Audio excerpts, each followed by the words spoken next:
just saying yes to way too much. I'm spending too much time in my business rather than on it. If I don't share the work, then my business is going to suffer from it and I'm going to struggle. Bold sounds great. Unapologetic sounds great. But actually in their hearts, they want to play it safe. I have a couple more questions about your agency because I'm really interested. I run an agency and you run an agency. For you, what's the hardest part of running your agency? Not the design work itself, but like the actual building a business. What's the hardest part for you? Yeah, for me, it's letting go of doing all the work, the control, because like I love what I do. I love branding. I love logo design. I pretty much love doing design in general, but letting go of the fact that I can't do everything was a big thing for me. And like the moment I start to offload that onto people who can help me, that's definitely improved things. Yeah. Obviously, like the control factor is a big thing for most of us because we're like, we think we can do everything and better than everyone else because it's our business. So trying to let go of that was really hard for me. And it still is a thing. I still can't let go of half the projects. I also just saying yes to way too much as well, so that I'm spending too much time in my business rather than on it. Definitely something that I've realized over the last year, and it has had such a positive effect. Actually spending time, like reducing the number of hours I'm doing design and focusing on doing business as well. Marketing's a massive thing and a massive part of that as well. So a lot of people come to me and they're like, how do you have time to do all this work and share it at the same time? It's like, because I know if I don't share the work, then my business is going to suffer from it and I'm going to struggle. So you have to make priorities in different things. And I think that's obviously a hard part. I mean, and managing multiple client projects can be quite difficult at times. So yeah, it's a bit of everything. It feels like there's all these dials as we're like building an agency, building a freelance business to all of that is to facilitate you doing what you love in some capacity. And exactly, at the end of the day, try to pay the bills. But there's all these dials you can turn up and down. It's like, how many projects do I take at one time? How much do I charge for those projects? How much time of my day is spent like doing outreach and business development and marketing? And if I spend way too much, then I have less time to do projects.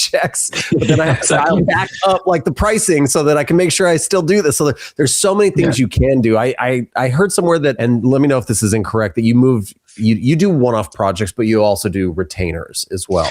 Yeah. So retainers are a very small part of our business. It's something that I've always kind of wanted to dive in a bit more for. And basically every time we finish a client project, we do offer, ongoing support when it's a launch of a website, whether it's like helping, evolve the brand assets and things. I'm often finding because of AI, a lot of clients are able to do that themselves a lot better than they used to. Which also means that I can just start taking on more new projects as well. Because I think the thing is with retainers, it means if you have too many of them, then you can't sustain new business a lot because you're always having to work on like previous client work. So I think there's a balance between the two. Sometimes a project goes really well and I want to carry on working with them for the foreseeable. And sometimes it's not gone that well. And we just sort of call it quits. So yeah, it's one of them things that it's trying to find a balance between them, but it's a long-winded way of answering. Yes, we have retainers. I mean, there's pros and cons, right? To like any model of doing business. Like obviously the pros to like having new projects and one-off projects is they're exciting. They have like an end time. You don't get like emotionally and mentally exhausted on them. You can be like, this is great. I feel awesome about that. Let's move on. And I get all these great like, testimonials out of you and referrals out of you. But then on the pro side for retainers, it's like I have some understanding of like what my income is for the next like however many months. The consistency. So I'm kind of clock that. That's nice as well. But again, it's all pros and cons. It's interesting to me that that's a part of your business. And you were kind of talking about making decisions on how much of them to do and how much not to do.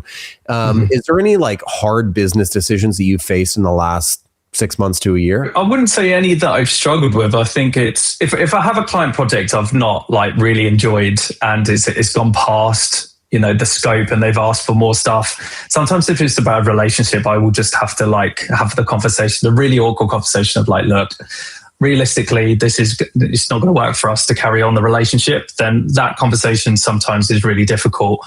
They're the only conversations or situations that I really struggle with the most. Anything other than that, it doesn't bother me too much. Yeah. I think that's probably the worst thing in business is knowing when to call quits and and carry on. Yeah, you have to have your own kind of like boundaries that are set. Like one of those I kind of saw on your agency website is like you kind of promote bold or like unapologetic design, right? And that's something we've talked about. Skating, punk rock, like music, like creativity, like that's life-giving to you. But do you ever have like some of those uncomfortable conversations or situations with clients when they come to you because they want bold, they hear bold sounds great, unapologetic sounds great, but actually in their hearts they want to play it safe? Is that ever happened to you where like they don't know what they're truly asking for? Yeah. I mean, it's a constant battle. It's not like I don't dislike a client when they go for something safe because it's right for the business. But I have loads of projects that I don't share on my website because that's not kind of work I want to keep attracting.